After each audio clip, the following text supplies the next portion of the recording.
Hari ini teman-teman Pro 2 spesial di Jaga Malam. Jangan galau malam-malam. Cerita penutup hari malam hari ini kita punya tamu yang istimewa, seorang perempuan hebat yang mana akan menaklukkan 100 gunung di Indonesia. Dan dia juga adalah penggagas Kelanan Nusantara teman-teman Pro 2. Dan ternyata malam hari ini kami juga kedatangan salah satu sosok yang hebat juga ya, cowok teman-teman ya. Baru ketemunya juga di studio Pro 2 malam hari ini.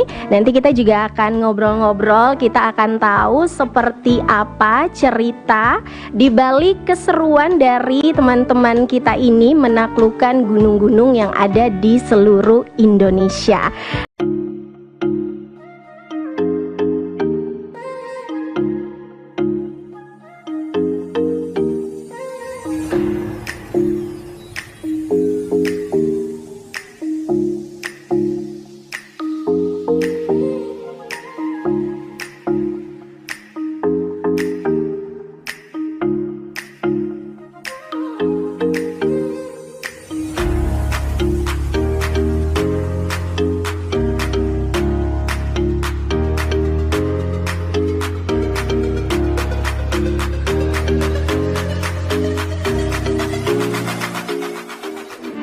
Hai, selamat malam teman-teman Pro 2. Thank you ya buat kalian yang saat ini masih setia mendengarkan 92,2 MHz, baik itu melalui terestrial atau yang mendengarkan kami melalui mobile application RRI Digital, yang mana aplikasinya bisa teman-teman download di Google Play Store atau di App Store.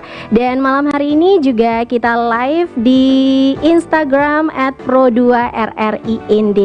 Dan nanti buat kalian yang mungkin akan ketinggalan dengan obrolan kami malam hari ini, kalian bisa ceki-ceki di channel YouTube RRI Indi.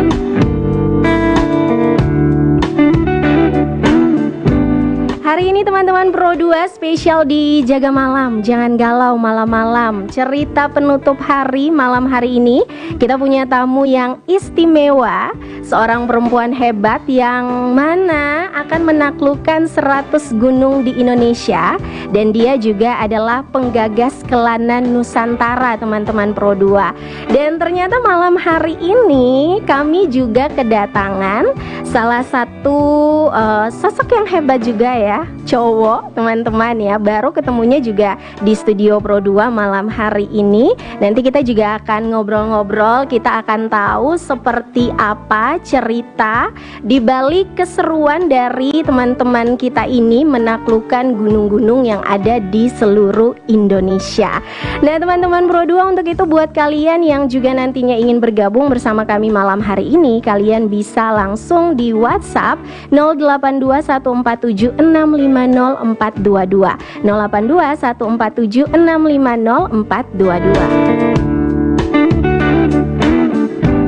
Oke, langsung saja kalau gitu teman-teman Pro 2, kita kenalan sama Kak Niken Moko Ginta. Selamat malam. Halo, selamat malam.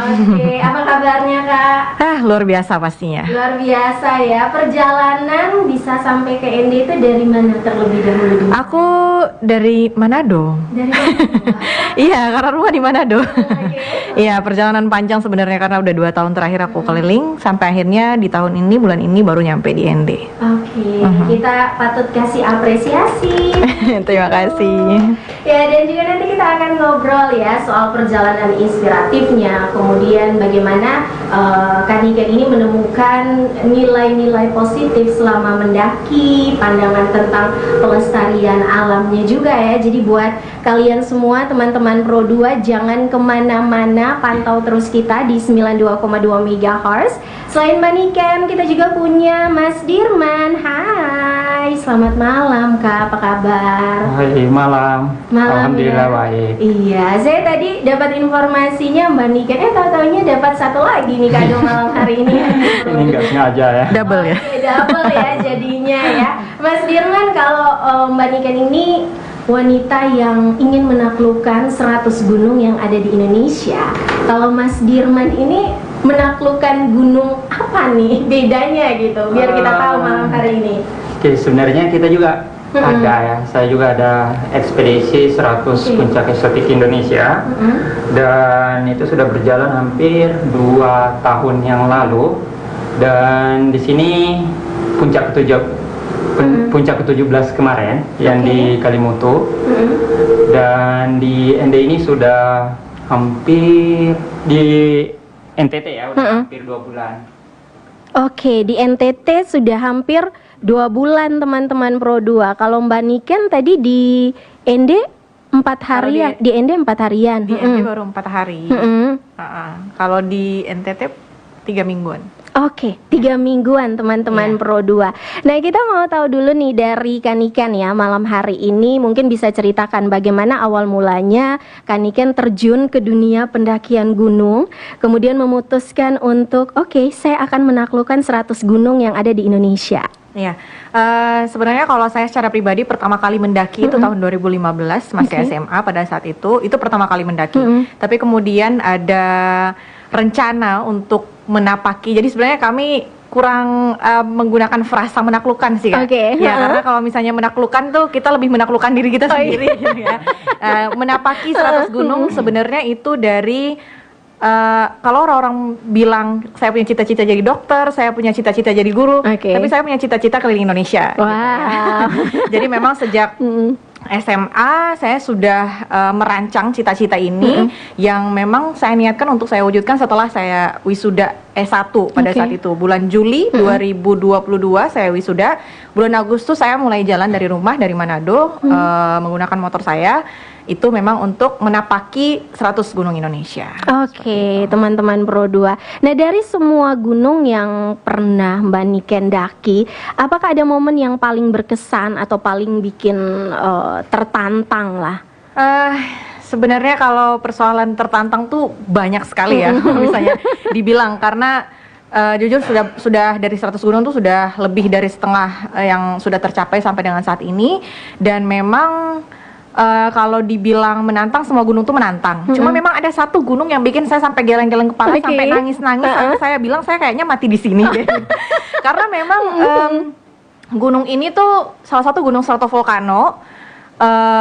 Dia kerucut, pasirnya memang benar-benar luar biasa, miring. Dan pasirnya panas, kakak.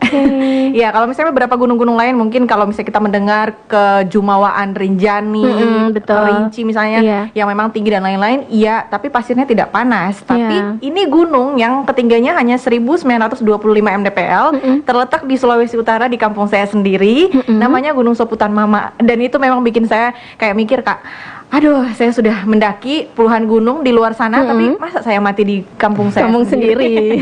Sampai seperti itu. Dan memang luar biasa, Soputan Mama sampai dengan saat ini masih menjadi rekor gunung terekstrim yang pernah saya daki.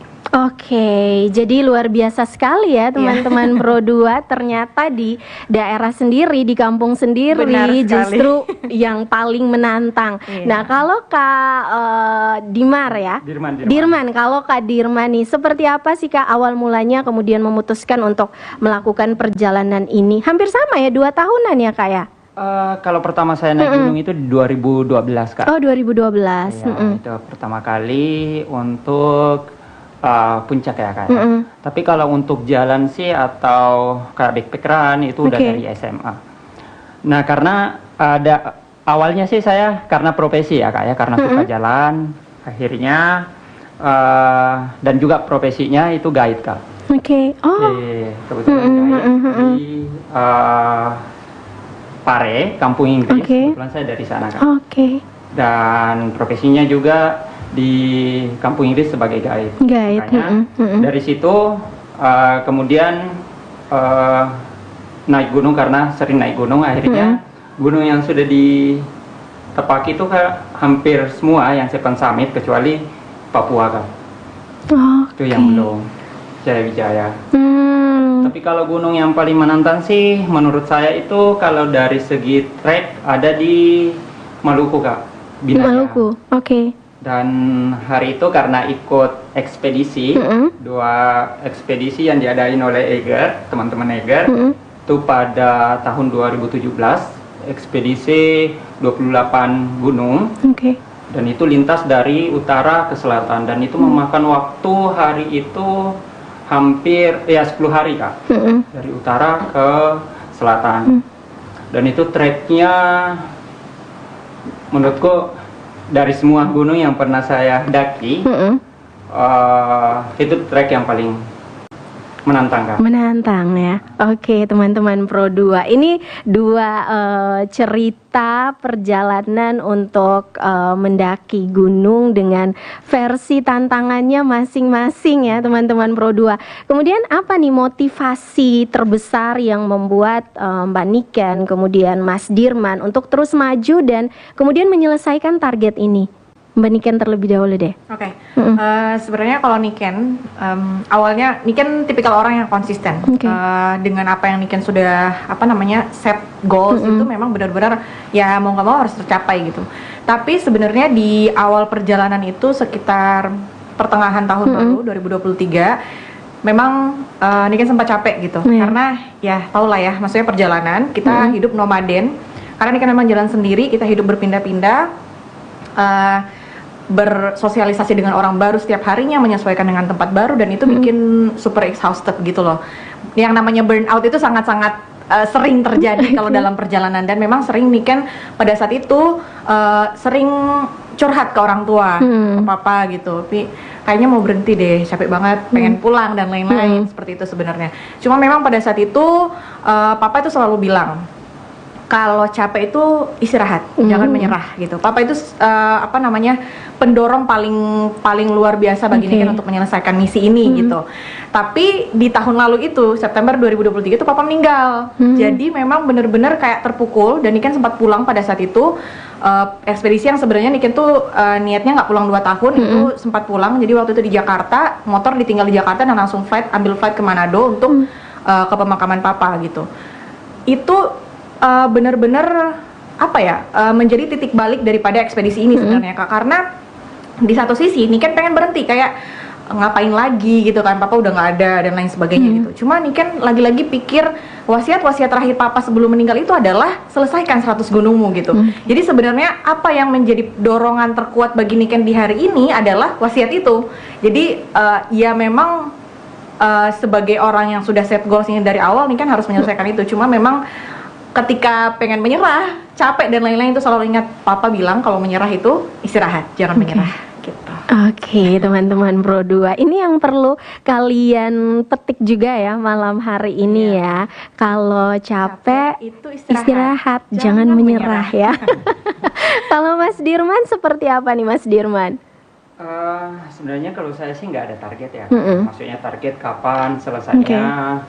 Karena memang yang pertama dari diri sendiri kayak gitu, dan nggak ada set. Kalau saya sih nggak pernah set ya. Berangkat aja kalau ada waktu, kemudian ada budget ya udah berangkat kayak gitu. Tapi kalau untuk menyelesaikan ya pasti akan terselesaikan, tapi kapan waktunya itu tidak ditargetkan ya. Sama sekali kalau saya kan. Jadi itu. Jadi mengikuti saja ya, seperti apa ngalir ya. Karena sebenarnya bukan ekspedisi kayak naik gunung itu bukan hanya naik gunung sih. Kalau saya kesini sebenarnya bukan bawa bendera ekspedisi 100 puncak saja, tapi saya kesini sebenarnya ada touring kemarin sama anak istri itu. Jadi touringnya itu saya ngambil menuju timur Indonesia. Jadi kemarin saya start dari Kediri, kemudian titik terakhir untuk etapa awal di ekspedisi ini menuju timur Indonesia itu di titik 0 Rote kemarin Kak, sama anak istri.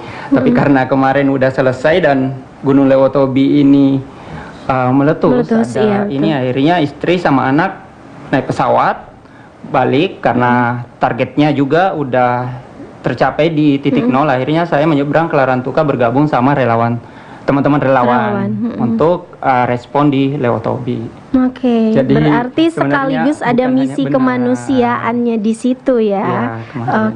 Baik teman-teman Pro 2, kita akan lanjut lagi ya, Mbak Dirman, Mbak Niken, dan buat kamu yang ingin bergabung bersama kami malam hari ini silakan di 082 147650422 atau bisa juga melalui Instagram @pro2rrind. Kami masih akan kembali setelah Once Mekel. Melaporkannya para bikers Pertama datang tanah Flores buat bangkitan lingkungan dan wisata. Flores membentang 6.690 tikungan dari Labuan hingga Balantuka. Baik 1.000 tikungan Flores menyapa.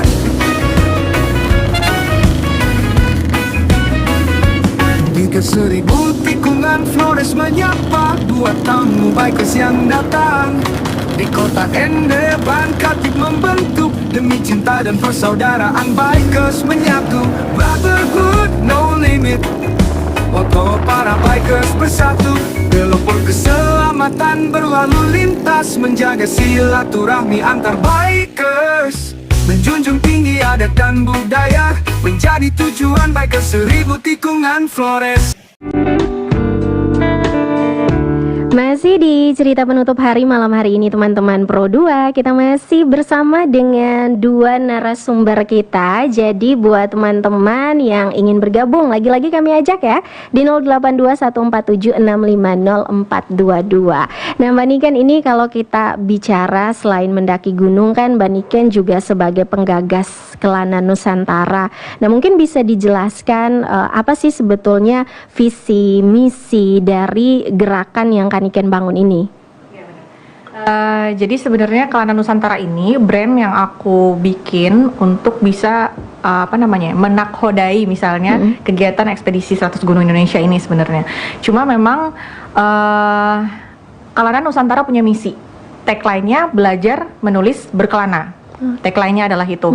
Karena memang saya lahir dari orang tua yang pembaca buku, saya juga membaca dan saya juga menulis. Maka dari perjalanan ini sebenarnya saya pengen turut mengampanyekan ke orang-orang bahwa berperjalanan dan menulis adalah dua hal yang sebenarnya kita tidak bisa pisahkan. Gitu. Ya, dua hal yang tidak bisa dipisahkan. Jadi kita melakukan perjalanan, bertemu dengan banyak orang, mendaki gunung, bertemu dengan masyarakat-masyarakat lokal, budaya, dan adat istiadat lainnya, maka tulislah itu dan itu bisa menjadi kontribusi kita untuk Indonesia. Sebenarnya itu visi besarnya sebenarnya. Tapi secara pribadi, itu karena memang saya suka menulis dan saya pengen menghasilkan 3 buku dari perjalanan keliling Indonesia ini. Oke, bagaimana proses 3 bukunya ini? Prosesnya sejauh ini masih merupakan potongan-potongan tulisan pendek sebenarnya karena saya full jalan ya kakak ya, udah 2 tahun dan saya juga bawa motor, naik gunung, saya juga kerja dan lain-lain, maka proses kepenulisan sebenarnya tidak bisa full, hanya potongan-potongan pendek sebagai ini akan jadi pegangan pemantik untuk nanti saya menulis bukunya secara full nanti setelah Kelana Nusantara ekspedisi ini selesai gitu.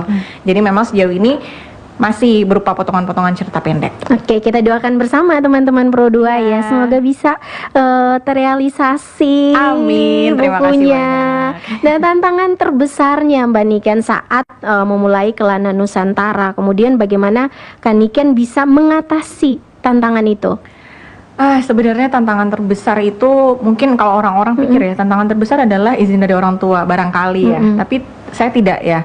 Orang tua saya sangat suportif. Tantangan terbesar justru ada dari lingkungan karir saya dan juga organisasi saya gitu.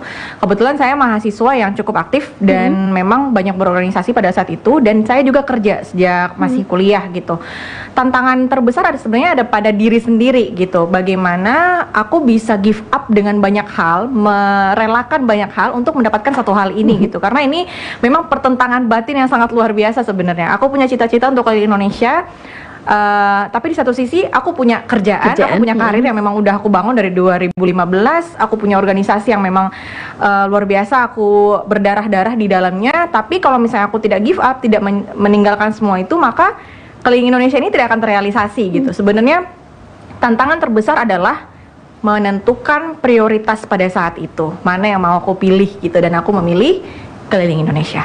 Oke, jadi itu yang jadi prioritasnya untuk saat ini teman-teman Pro 2. Nah, bagaimana kemudian pendakian, kemudian perjalanan ya, kegiatan yang dilakukan Mbak Niken ini menjadi apa ya, pembelajaran tersendiri untuk lebih mencintai Indonesia? Aduh, ini pertanyaan sangat filosofis. Karena memang mencintai Indonesia itu bukan satu hal yang bisa kita definisikan sebenarnya Kakak. Karena menurutku tiap orang punya definisinya masing-masing. Tapi kalau aku kalau aku berusaha untuk mendefinisikan, aku pengen mengutip satu kalimat dari aktivis favorit saya, Sohokgi. Jadi Sohokgi itu pernah bilang begini,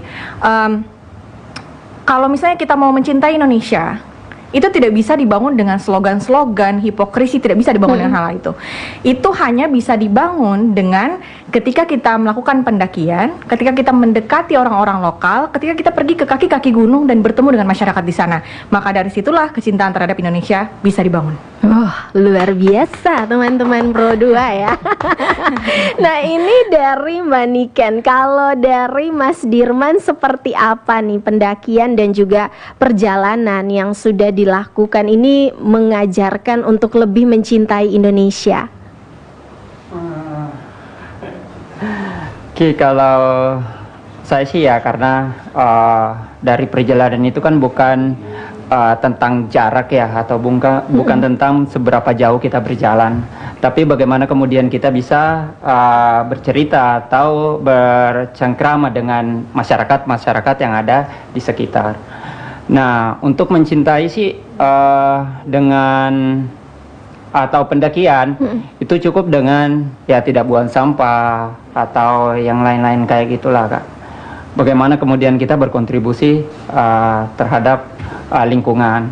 Oke, mencintai alam kita ya yang dikasih secara gratis ini dari Tuhan ya. Jadi jangan dirusak-rusak please teman-teman Pro 2. Nah, tadi juga kita sempat cerita-cerita nih sama Mas Dirman ya, support system dari keluarga ini juga menjadi bagian yang terpenting ya. Tadi kalau Mbak Niken cerita bagaimana sosok ayah itu mempunyai pengaruh yang sangat besar. Nah, kalau Mas Dirman nih seperti apa? Karena Mas Dirman bukan lagi single ya sekarang ya.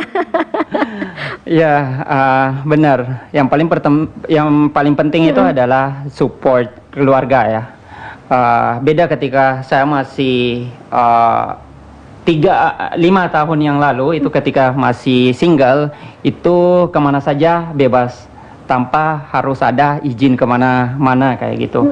Nah, sekarang karena udah punya keluarga jadi support keluarga itu harus yang paling penting kayak gitu. Oke, berarti jadi kalau mau kemana-mana sekarang harus izin dulu kayak gitu, apakah diizinin atau tidak tidak gitu. Ya, tapi penting juga berarti mencari pasangan yang memahami satu frekuensi gitu, atau seperti apa nih? Ya, kalau menurut saya sih untuk cari pasangan ya tergantung ya. Kalau kita kayak saya suka jalan-jalan dan alhamdulillah istri juga suka, jadi sama-sama satu hobi. Jadi yang paling penting sih menurutku kalau mau keliling Indonesia ya kalau punya pasangan yang juga bisa seprovinsi. Oke, teman-teman, itu yang paling penting. Itu yang paling penting ya. Oke deh. Nah, ini setelah ini kita mau tahu teman-teman Pro 2 sebagai seorang pendaki, tentu saja Mbak Niken dan juga Mas Dirman sudah melihat secara langsung ya kondisi alam di beberapa tempat di Indonesia. Nah, saya mau tahu setelah ini seperti apa pandangan dari Mbak Niken, pandangan dari Mas Dirman tentang pentingnya pelestarian alam terutama di kawasan pendakian yang ada di Indonesia. Tapi kita nikmati dulu satu nomor lagu, ada kata Flores surganya para bikers dengan jutaan wisata. Di setiap tikungan ada cerita wisata komodo, rumah adat Todo, Warerebo dan Mena, pantai batu hijau, sejarah Bung Karno, danau Kelimutu dan Tugu 0 kilometer Flores. Bersama kita menjelajah keindahan alam tanpa batas. Bikers 1000 tikungan Flores memandu dengan cinta dan semangat yang menyatu demi membangun persaudaraan yang tanpa batas. Bikers 1000 tikungan Flores selalu bersatu, memandu tamu hingga ke ujung, menjelajah setiap jalan dengan cinta dan harapan baru. Pro Pro 2, kita lanjut lagi obrolan kita malam hari ini bersama dengan Mbak Niken dan juga Mas Dirman nih. Nah, ini kalau kita bicara sebagai seorang pendaki ya, Mbak Niken, Mas Dirman pasti sering melihat langsung kerusakan alam di beberapa tempat di Indonesia. Kemudian apa yang menjadi pandangan dari Mbak Niken dan juga Mas Dirman tentang pentingnya pelestarian alam terutama di kawasan pendakian? Oke, kita ke Mas Dirman terlebih dahulu. Oke, sebenarnya tidak bisa dipungkiri ya Kak ya, ketika ada manusia di alam itu maka ada juga kerusakan yang akan ditimbulkan kayak gitu. Jadi sama seperti halnya pendaki. Gunung yang pernah didaki itu kan tidak ada kerusakan ya yang diakibatkan oleh manusia, tapi ketika ada pendaki masuk di situ, nah di situ juga ada kerusakan yang ada. Apalagi sekarang mungkin banyak banget ya, bukan saja kami, tapi sekarang mendaki itu udah bukan saja hobi tapi jadi tren sekarang kan. Iya, betul. Ya mungkin di sosmed atau apa, jadi banyak pendaki-pendaki bukan saja dia hobinya tapi untuk mengikuti tren. Akhirnya mereka tidak dibekali dengan ilmu-ilmu yang untuk menjaga atau kesadaran diri lah. Akhirnya banyak yang naik kemudian buang sampahnya sembarangan kayak gitu. Nah, itu sebenarnya tergantung dari kita masing-masing Kak. Tapi kalau ini sebisa mungkin itu kita jaga dengan tidak membuang sampah sembarangan. Atau mungkin sekarang ada teman-teman komunitas yang menggalakkan itu zero waste ya. Jadi pendaki tanpa sampah. Nah itu untuk salah satu untuk meminimalisir kerusakan alam Kak. Oke. Jadi kadang ya karena ikut tren tadi ya, seperti yang dibilang Mas Dirman ya, sekedar untuk mendapatkan foto yang estetik teman-teman Pro 2 ya, tanpa memikirkan hal-hal lain. Nah kalau dari Mbak Niken seperti apa?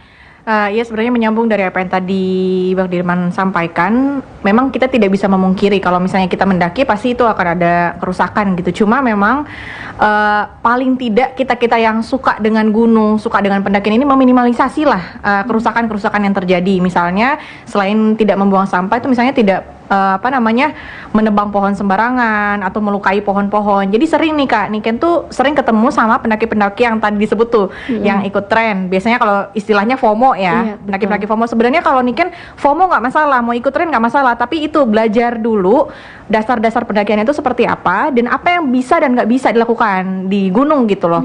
Beberapa kali Niken tuh ketemu sama anak-anak SMA atau anak-anak yang baru masuk kuliah gitu, naik gunung terus mereka itu kayak coret-coret di pohon, tulis nama di pohon dan lain sebagainya. Ini kan tuh mendekati terus nanya, "Adik mau ngapain?" gitu kan. Dijawab, biar nama aku ketulis di sini Kak gitu. Berarti nggak tahu dong, berarti secara tidak langsung mereka tuh nggak tahu kalau ini tuh nggak boleh, kalau coret-coret di pohon itu nggak boleh, menyakiti pohon tuh nggak boleh gitu. Atau misalnya ada beberapa pendaki yang memang belum tahu penggunaan sumber daya alam dengan seperlunya gitu. Misalnya kita cuma butuh kayu bakar sekian-sekian, tapi kita udah potong semuanya, yang lain nggak kepake, padahal kita udah terlanjur potong dan sebagainya. Gitu-gitu sih sebenarnya. Jadi memang ada hal-hal yang perlu kita pelajari. Jadi naik gunung tuh bukan ujuk-ujuk, oh lihat kakak keren ya naik gunung, ikut kakak yang ini, selebgram yang ini, naik gunung, foto-foto, enggak. Tapi memang perlu ada basic keilmuannya untuk pendakian gunung. Nggak ujuk-ujuk naik, nggak ujuk-ujuk foto-foto doang, tapi memang kita perlu untuk tadi menyadari bahwa ada sumber daya alam yang harus kita jaga di pendakian. Nah itu dia teman-teman Pro 2. Nah kemudian bagaimana nih Mbak Niken mengedukasi ya masyarakat khususnya generasi muda tentang pentingnya menjaga kelestarian alam? Ya, sebenarnya kalau dari Niken secara pribadi menggunakan media sosial itu sebaik mungkin. Kalau Niken secara pribadi, kampanye Niken itu selalu setiap pendakian gunung itu persoalan. Jadi kalau Niken tiap naik gunung itu kakak, jadi selalu ada cerita pendakian yang Niken share gitu di Instagram gitu kan. Nah di cerita-cerita pendakian itu selalu ada Niken selubungkan kampanye-kampanye soal tidak membuang sampah, paling minimal tadi zero waste itu penting. Terus tidak coret-coret secara sembarangan, apalagi di batu, vandalisme dan lain sebagainya gitu-gitu. Dan berusaha Niken untuk tag teman-teman, biar ini menjadi kesadaran bersama, tidak hanya kesadaran Niken secara pribadi, tapi juga kesadaran teman-teman pendaki lain yang juga bergelut dalam bidang ini. Jadi memang informasinya berusaha untuk kita sebarluaskan seluas-luasnya gitu, biar sampai kepada teman-teman pendaki-pendaki baru yang memang belum tahu basic keilmuan soal itu gitu. Nah, kalau dari Mas Dirman seperti apa nih? Ya, sebenarnya kalau mau dilihat ya, gunung kayak gunung-gunung yang paling terkenal ya, atau yang sudah ini kayak Rinjani atau apa, itu adalah gunung, menurutku adalah gunung yang dulu itu adalah gunung yang paling tercantik yang pernah saya ini, atau terindah yang pernah saya daki. Benar. Sekaligus menjadi gunung yang terkotor yang pernah saya daki. Iya, sayang banget. Kenapa? Di situ banyak banget sampah yang berserakan. Nah, kalau saya sih selalu di tim selalu saya sampaikan bahwa ketika kita nggak bisa mengambil semua sampah-sampah atau memungut sampah-sampah orang lain, setidaknya sampah kita yang kita bawa turun. Benar. Kayak gitu, Kak. Karena ya tadi yang saya bilang bahwa di gunung-gunung yang rame itu rame juga sampahnya, Kak. Tapi ada gunung yang rame yang sekarang diketatin, Kak. Itu mungkin juga bisa diberlakukan di semua gunung, yang contohnya adalah Merbabu. Benar. Kemudian Gunung Kembang itu sekarang dia ketika masuk itu semua sampah didata. Jadi nanti naik sampahnya ada berapa, kemudian turun dia juga harus sesuai, Kak. Dicek lagi. Dicek, ketika enggak maka dia harus disanksi naik ambil sampah kayak gitu, atau denda yang lain. Dan ini mungkin semuanya kalau bisa sih diterapkan di semua gunung. Benar. Di semua gunung, supaya gunung setidaknya meminimalisir ya untuk kebersihannya. Meskipun sebenarnya butuh waktu ya, Kak ya, karena ada beberapa juga kekurangannya. Iya sih. Jadi kalau bisa diperketat lagi. Iya, gitu. itu harapan kita bersama ya, teman-teman Pro 2 ya, untuk terus menjaga kelestarian alam dan juga lingkungan kita. Nah, ini kita punya Q&A malam hari ini dari pendengar ya. Jadi kalian yang mau gabung silakan di 082 147 650 422. Sudah ada beberapa pertanyaan yang masuk malam hari ini melalui line WhatsApp-nya Pro 2. Flores tanah tercinta, kami selalu menjagamu.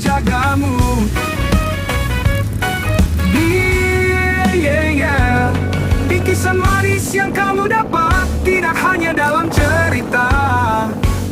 Sertifikat jelajah Flores akan kamu genggam demi sebuah kenang-kenangan. Gaspol,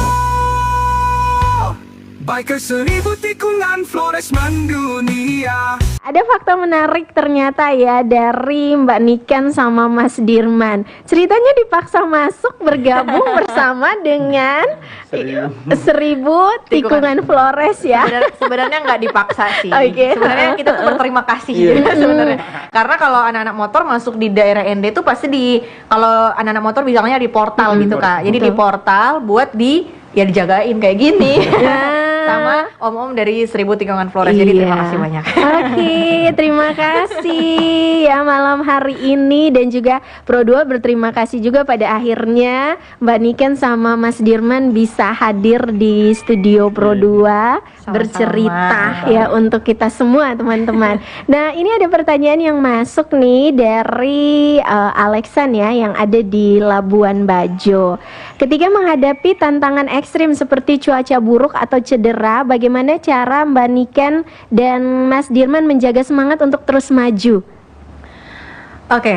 Sebenarnya cuaca buruk, cedera itu adalah hal-hal yang tidak akan yang tidak terperikan dari sebuah pendakian. Jadi kalau misalnya kita memang mau mendaki, kita udah siap menerima risiko dengan segala macam cuaca yang entah seperti apa di atas sana gitu kan. Makanya untuk pendakian perlu ada banyak persiapan yang harus kita lakukan. Jadi memang bawa P3K, udah bawa alat-alat perlengkapan yang bisa membantu kita untuk menghadapi cuaca-cuaca yang seperti itu. Jadi kalau misalnya di pendakian tuh, kalau misalnya di cuaca dingin, kita bawa adanya termal gitu untuk bisa menghangatkan badan, P3K lengkap dan lain sebagainya. Kalau misalnya di kondisi itu, apa yang membuat kita untuk terus maju? Sebenarnya di kondisi itu kita nggak harus terus maju. gitu. Di dalam pendakian ada yang namanya stop. Kita bisa kayak stop, thinking, observation, plan gitu kan. Jadi misalnya ada kondisi-kondisi yang tidak terduga terjadi di tengah perjalanan, misalnya cedera, itu kita bisa perhitungkan apakah ini masih memungkinkan teman yang cedera ini atau kita sendiri yang cedera itu masih memungkinkan nggak sampai puncak. Kalau memang enggak, lebih baik turun gitu. Jadi nggak perlu ada pemaksaan untuk mau nggak mau harus sampai puncak, nggak bisa kayak gitu, karena yang paling utama dari pendakian adalah kembali dengan selamat gitu, kembali dengan selamat dan sehat gitu kan. Begitu juga dengan cuaca. Ini kan pernah beberapa kali naik gunung memutuskan untuk tidak ke puncak karena cuaca luar biasa. Pernah waktu itu naik Gunung Bawah Karaeng di Sulawesi Selatan, di kondisi itu hujan deras, hujan lebat, dan memang sangat tidak memungkinkan dari pertama pendakian sampai jalur pendaki itu seperti sungai semua, Kak. Jadi memang tidak kelihatan. Halo Sobat Bakers, bagi Anda yang baru bergabung dan akan mendapatkan notifikasi video saya berikutnya, dukunglah Bang Katib Channel dengan cara padamkan tombol merah, yaitu tombol subscribe, dan aktifkan tombol lonceng. Tombol subscribe dan tombol lonceng berada di bawah layar video ini. Terima kasih. Wassalamualaikum warahmatullahi wabarakatuh. Salam Bakers.